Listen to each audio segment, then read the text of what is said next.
Welcome to the Catering Feed, the Catering Growth Podcast, a show about growing your catering business and restaurant industry trends, powered by ezCater. Hi everyone, welcome to the Catering Feed. This is Genevieve Babineau, your host, and I'm really excited today to be in the studio with Kyle Feggins. He's the CEO and founder of Iron Horse Cafe, and we are so excited to talk to him today about virtual brands. Hi Kyle, how are you? Pretty good. How you doing today, Genevieve? I'm doing so well, and one of the reasons that we wanted Kyle to come on the podcast, he has an incredible background. He's a really innovative leader, and he went from working really closely with some great chains, helping them grow early in their catering journey, and now has taken this great new adventure to start his own business. He's an entrepreneur, and he's thinking really innovatively and strategically about the catering world. So Kyle, we are so excited for you to dig in on this topic with us. Yeah, absolutely. I've been in the, hospitality industry my entire life. I started working with my grandfather and his catering company before I could probably even remember to be able to tell you. From that point on, I went out, I got 2 different culinary arts degrees, one from Scottsdale Culinary and another one from Penn State. And from there, I built a couple really cool catering programs for really cool brands here in New York. Iron Horse Cafe has been a dream of mine since I was a young boy, obviously. I think that the hospitality industry has always been in my blood, and I've always wanted to own my own, restaurant. But after working for several chains and realizing the possibilities of growing not just one unit, but becoming a multi-unit operator, it was a dream that I couldn't leave behind. That's really exciting. As you were starting to build out the strategy for this new brand, how early did you realize that catering was going to play a large role in your strategy? From day one, we were trying to do catering. When we initially contacted our printers, we were already designing stickers for our wraps and for our salads and for our hot food. Times have changed from the olden days, right? I think that when you're launching a new brand or a new concept, or even you're just opening another location, whether it's in the same city or a different city within your, your brand, you have to think about external programs. How do we go to the next level with, market saturation and, third-party delivery? How do we get there? As you were growing your catering program, I know that you found that was fueling your brick and mortar, but how did you start to think about growth differently as the digital markets emerged? So, we looked at the popular winning menu items, and we realized that we could take parts of our menu or the most popular sections and turn them into their own entities or their own digital marketplaces. It's really interesting because when that goal is so often, how do I get another unit? I think growth has for a long time been seen just by real estate. Versus now, your digital footprint becomes an extension of that real estate. Absolutely. For me, I feel like I own 5 separate restaurants. And sometimes the sales match that feeling and sometimes they don't.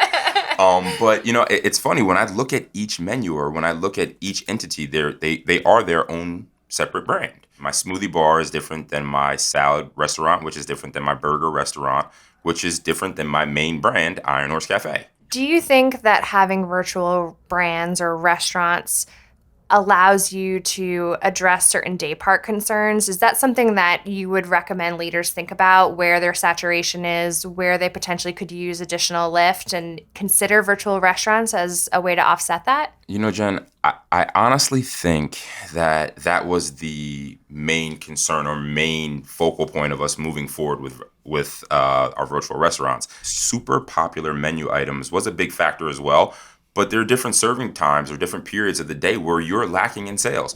And where a burger may not sell, but a smoothie bar and a slice of avocado toast will. So if there were listeners out there who have been considering the same thing, but maybe have been hesitant to take this leap, what would your advice be for those thinking about opening a virtual location? Some may disagree with me, but I really truthfully think that the first thing you have to do is take a look at your menu. You have to make educated choices on what sections or what products to base your new virtual brand or virtual restaurant around. For me, we needed to keep costs very low while still earning the same amount of money, if not more. And I just wanted to stress to my, guys that the cross-utilization or the menu items that we picked together had to be flawless, meaning we couldn't bring in any additional SKUs or any different products. We had to use what we had in-house. I looked at it as if we had to bring in additional products, we were adding cost to our cost of goods. We were carrying different products that we didn't need and ultimately taking up a lot of space in our restaurant. The cross utilization is paramount to success with these virtual restaurants. Physical capacity is such a huge topic in the industry, especially you at least had the luxury of building your brick and mortar knowing that you were really excited about catering. But for so many folks, they have a lot of very limited space. And so I think it's really great the way you were considering how do you expand without necessarily making things more complicated. So I think with physical capacity, right? I think that you have to plan everything, right? It has to be from the team members to the menu items to the timing to staffing in the store to overlapping staffing for cleanings.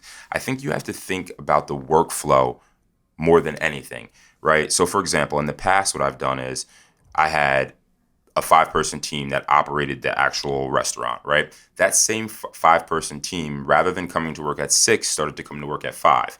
This way, they could get all of the catering and have the restaurant cleaned by 10 a.m. when we opened at 10:30. Now, for the most part, maybe we were lucky or maybe it was just the clients that we were going after, but all of our catering orders, whether they were lunch, breakfast, or dinner, they were done by 10:30. Now, we still may need to cook off certain different products and you'd have to change and adapt like we were just talking about. I think that physical capacity plays less of a role when everything is planned. How do you scale that off-premises business without disrupting that existing brick and mortar? So you were saying that usually open at 10:30. Has that ever become an issue where the sales were just so high that suddenly your brick and mortar business started, your dine-in business started to struggle? So, we haven't had that problem where our dine-in sales started to struggle or the operation started to fall. I think, I'm going to bounce back to the same word.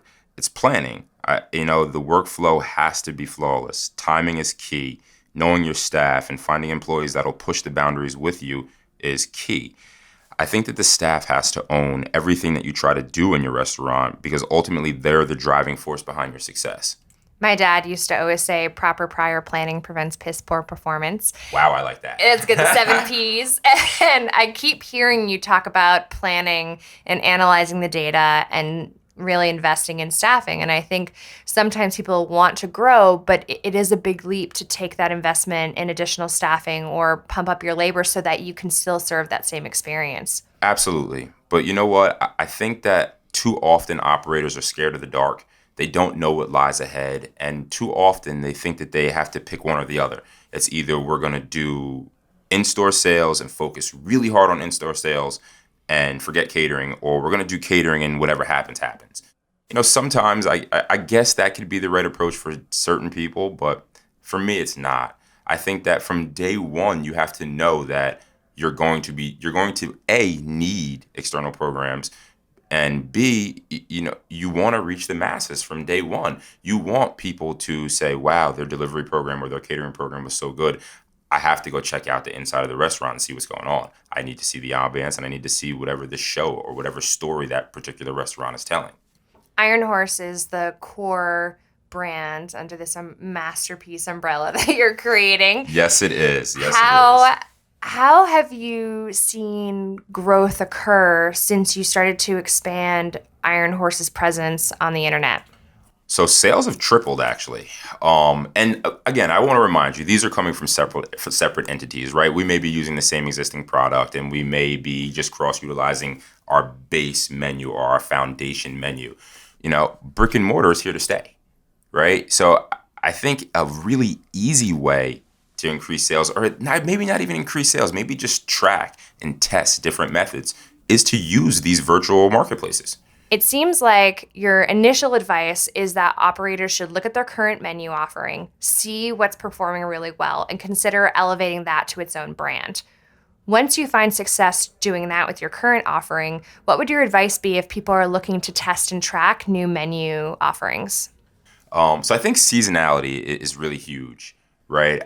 I think when testing any new menu item, you have to go through the proper steps. You want to try a couple of different styles of preparation. You want to get feedback from your most trusted clients or staff.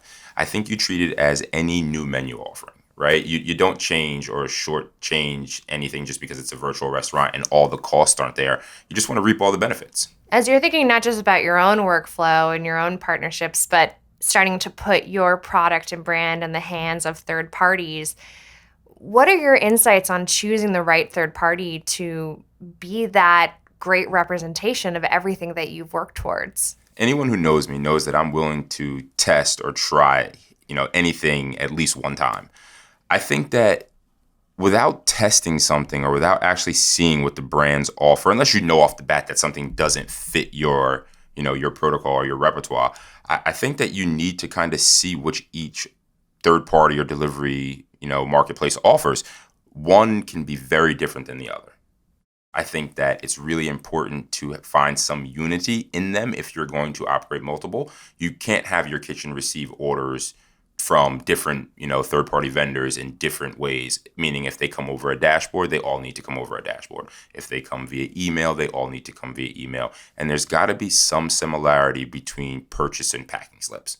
So you have to come up with a system that allows you to manage all of them and actually integrate them into your business. Absolutely. Otherwise, you're eventually, when you do hit the sweet spot and you do ramp up in scale, you will run into trouble. I think accountability is another interesting piece here, because too often if someone's fighting for sales, they can see that marketplace as an opportunity just to drive more revenue. But there really is a shared accountability there. It has to be a mutual win. And how do you make sure that your product going out the door is arriving in the guest's hands in great condition? I think that the testing and tracking theory, you have to understand what your product looks like. You have to order it from your house. You have to order it to different places. You have to have friends and family look at it. You have to have your most trusted customers or your most trusted confidants, if you will, give you honest, open feedback. I think that's truly the only way. Has your investment in these virtual restaurants introduced you to new potential clientele or a new consumer base? You know what? It honestly has. Right now, we're in front of customers that we normally probably would never be in front of, meaning the person that's coming for a salad isn't coming to Iron Horse Cafe. Not because we don't offer salads, right? We're offering similar or sometimes even the same salad under a different name. It's the branding behind it. They're looking for something different. So when they're coming to Iron Horse Cafe, they're looking for a dine-in experience. They're looking for variety. They're looking for maybe something that's going to meet all the people in their party, versus when they're finding you in the virtual space, sounds like they have a very specific item or niche in mind. Absolutely. Absolutely. And I could be slightly wrong about it, but for my experience, that's what's happened. From all this hard work, we've been able to open a second location there in Manhattan. Congrats. Very exciting. Truly appreciate it. And, from that location, it's literally a commercial kitchen where we run third-party programs and we execute all of our New York catering from. That's incredible. So you made the investment to open the traditional brick and mortar. From brick and mortar, as you focus on fueling inside the four walls, you also expanded into off-premises. Off-premises then took you to the virtual space where you were engaging with marketplaces and testing all these different brands. And the money that came from those virtual restaurants is now allowing you not only to open a second unit, but have it be that much more focused on off-premises. Absolutely. That second location is laser focused on only off-premise. So it really is this ecosystem that you've built under your... Great word, ecosystem, because that's really what it is, an ecosystem. I know that you are completely fanatical about the guest experience. This is something that you can really get on a soapbox about. So, how are you seeing that guest experience vary as new people who you never dreamed of are experiencing your different brands? It's funny. I feel like my core customers, my ride or die, if you will, customers, they're starting to love us more because they can come back to a familiar place for different options. And then I feel like the customers who didn't know us are being experienced to multiple brands under one umbrella. So I think it's great. I think it's really helped us out a lot. Not to mention we were able to get a second unit from this. And plus now you're not restricted by thinking that you just have to create an experience for a certain customer who's craving a certain experience, because this is really about time and occasion. Absolutely. And the person who's looking to dine in and sit down and engage with your team is a very different person who wants a smoothie brought to them at, say, 8:00 at night. Absolutely. 1,000,000%. It's almost a different timing, if you will, like you just said. And most certainly sometimes a different customer, but I think it's also a different occasion, right? So for example, if, I'm in the mood to go out and go dine out, a third-party delivery is not going to cut it. But if I'm tired from working all week and my daughter's doing what she normally does, and that's being mean to me, I'm probably going to order food, right? I'm not going to feel like doing much. So yeah, absolutely. A lot of folks talk about concerns around cannibalization. And if you start to invest in a takeout program, a delivery program, a drive-through program, a catering program, is that going to take away from your dine-in business? And it seems like you see it doing the opposite, that it does fuel this ecosystem, as we were saying. Oh, absolutely. I think it's all relative to where you're seated, right? Like, and what you're actually trying to accomplish. For me, I knew that I wanted to open multiple units, and when we launched Iron Horse, it was successful right from the day one, right? And maybe it could have been the planning or the timing, and again, here I go with planning again. It could have been, the demographical planning, how many people were in this area. Luckily for me, where we're located in New Jersey, we're right next to a direct train to New York. That means multiple times a day I get rushes of people. If we've planned and we've timed everything correctly, we can still get a part of the morning rush. So I say that to say this: you can do it without cannibalizing your internal structure. In addition to the conversation around cannibalization, there is a dark side to virtual restaurants regarding food safety and accountability to the guests. So I would love to hear your perspective on why you chose to have a brick and mortar location first and then pursue VRs. The word you used, accountability, right? I think that having a brick and mortar that has to follow all the safety and sanitation codes of whatever district or area you're in, and I think it holds the restaurant or the brand accountable, right? I think that there has to be some level of accountability there. And I think that operating different brands under that same umbrella holds you accountable. I don't think that I would have done it the other way around, where I opened a VR or a virtual restaurant prior to opening a brick and mortar. One, I probably was a little too scared. That part of the dark I'm probably scared about. But two, I think that level of accountability is only there when you have to be accountable to other parts of the industry, like the state departments. So Kyle, you have one brick and mortar, you have a catering hub, you've got 4 virtual restaurants. How do you see the trends of virtual restaurants and brands shaping the industry in the next 3 to 5 years? It's funny. We've been talking about how, the brick and mortar experience or the brick and mortar restaurant, it's not going anywhere. It's here to stay. But I think that if you're not one of those restaurants that's providing that top-notch, top-level experience and ambiance, you may not be lasting. We know that off-premises is outpacing the industry growth by 50%. And again, that is it's this burgeoning new channel, and we've seen this really coming up. But I think it really does challenge leaders to think, if I'm going to invest in a brick and mortar, I have to give phenomenal experience. That is the occasion that makes you leave your house. It's because you want to experience something. You want to be around other people, have a great culinary experience, have a great hospitality experience, whatever that is that's unique about your brand. But how do you distinguish yourself? And then similarly, if you have a virtual restaurant and you can't execute, you're DOA. So it really seems like one of the key trends coming up is that the cream is going to rise to the top because there is so much opportunity and there's a lot of competition out there. Yeah, my dad used to have a saying, the race goes not to the swift, but to those who remain steadfast and endure to the end. You got to see everything to the end. And like you said, the cream will always rise to the top. I spend my time with the winners and the needle movers, and things that don't work after I've tracked them, I've tested them, I let them go. I'm not married to anything. And I think, again, coming back to committing to be a nimble leader, but who looks at data, is constantly planning, thinking strategically, and still willing to get your hands dirty and be involved in every element of your business is really has been a successful route for you and a lot of other leaders. So we're so grateful that you were able to join the podcast today and share your insight with our listeners. Yeah, absolutely. Thanks again for having me. This industry's ever-changing motions or waves. I love to be a part of anything that I have great experience in. Well, we're grateful for you to share that feedback with everybody. So thanks, Catering Feed listeners. We hope you enjoyed this episode with Kyle Feggins. Feel free to go to the Lunch Rush blog and you can hear from other experts just like Kyle.